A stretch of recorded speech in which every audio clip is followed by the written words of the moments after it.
মহান আল্লাহ রব্বুল আলমিনের দরবারে হাজারো কোটি লাখো কোটি শুকরিয়া জ্ঞাপন করছি, যিনি শূন্য থেকে এই পৃথিবীকে সৃষ্টি করেছেন আর মুমিনদের সংখ্যাকুলের হৃদয়কে দীর্ঘ সংকল্পবদ্ধ করেছেন। দরুদ ও সালাম সর্বকালের সর্বযুগের সর্বশ্রেষ্ঠ মহামানব হজরত মুহাম্মদ সাল্লাল্লাহু আলাইহি সাল্লামের প্রতি। আল্লাহ ওনাকে শান্তিতে রাখুন। আলহামদুলিল্লাহ ওয়াসসালাতু ওয়াসসালামু আলা রাসূলিল্লাহি ওয়া সাহবি আজমাইন, আম্মা বাদ, আউযু বিল্লাহি মিনাশ শাইতানির রাজিম, বিসমিল্লাহির রহমানির রহিম। ওয়া মা খলাকতুল জিন্না ওয়াল ইনসা ইল্লা লিয়াবুদুন, আল্লাযী খলাকাল মাউতা ওয়াল হায়াতা লিয়াবলুয়াকুম আহসানু আমালা। রাব্বিশরাহ লি সাদরি ওয়া ইয়াসসির লি আমরি ওয়াহলুল উকদাতাম মিন লিসানি ইয়াফকাহু কাওলি। শ্রদ্ধেয় আমার গুরুজনেরা, আমার প্রাণপ্রিয় মুসলিম এবং অমুসলিম ভাই ও বোনেরা, আপনাদের ওপর আল্লাহ তাআলার শান্তি দয়া রহমত বর্ষিত হোক। ইসলামী নিয়মে আসসালামু আলাইকুম ওয়া রাহমাতুল্লাহি ওয়া বারাকাতুহু। মহান আল্লাহ রব্বুল আলামিন আমাকে কুরআনুল কারীম থেকে কিছু কথা বলার তৌফিক দিলে আজকে কিছু কথা বলবো। ওয়া মা তৌফিকি ইল্লা বিল্লাহ। অনেকেরই একটি ভুল ধারণা আছে যে ইসলাম একটি নতুন ধর্ম। এ ধর্মটি পৃথিবীতে এসেছে সুদূর অতীত থেকে।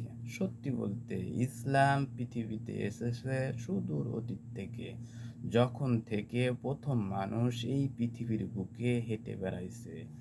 আর নবী মুহাম্মদ সাল্লাল্লাহু আলাইহি সাল্লাম ইসলাম ধর্মের প্রতিষ্ঠাতা নন। ইসলাম ধর্মের প্রতিষ্ঠাতা আল্লাহ সুবহানাহু তাআলা, সর্বশক্তিমান স্রষ্টা। তবে নবী মুহাম্মদ সাল্লাল্লাহু আলাইহি সাল্লাম হলেন আল্লাহ সুবহানাহু তাআলার সর্বশেষ এবং চূড়ান্ত নবী। তাকে পাঠানো হয়েছে সমগ্র মানবজাতির জন্যে। উম্মতের উপর নবী মুহাম্মদ সাল্লাল্লাহু আলাইহি সাল্লামের মহানুভবতা। পেয়ারা নবী হযরত মুহাম্মদ সাল্লাল্লাহু আলাইহি সাল্লাম, আল্লাহ ওনাকে শান্তিতে রাখুন।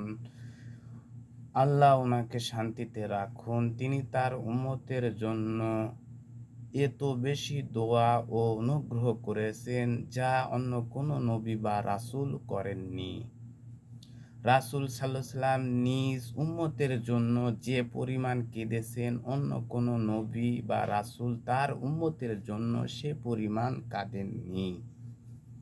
নবী মুহাম্মদ সাল্লাল্লাহু আলাইহি সাল্লাম নিজ উম্মতের মুক্তি ও সফলতার ব্যাপারে যে পরিমাণ অস্থির ছিলেন, অন্য কোনো নবী বা রাসূল তার উম্মতের জন্য সে পরিমাণ অস্থির হননি।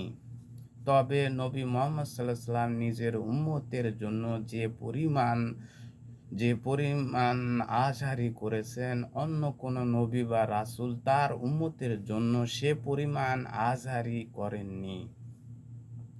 সত্যের ধর্ম ইসলাম, সত্যের দাওয়াতের কারণে নবী মুহাম্মদ সাল্লাল্লাহু আলাইহি সাল্লামকে যে পরিমাণ কষ্ট দেওয়া হয়েছে, অন্য কোনো নবী বা রাসূলকে সে পরিমাণ কষ্ট দেওয়া হয়নি।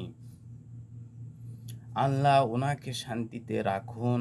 তায়েফে তিনি যখন দাওয়াত দিতে আল্লাহর বান্দাদেরকে আল্লাহর দিকে ডাকতে গেলেন মাইলের পর মাইল, তখন পেছন থেকে কাফেরেরা দুষ্টু ছেলেদের নেলিয়ে দিল হুজুরে পাক সাল্লাল্লাহু আলাইহি সাল্লামের পিছনে।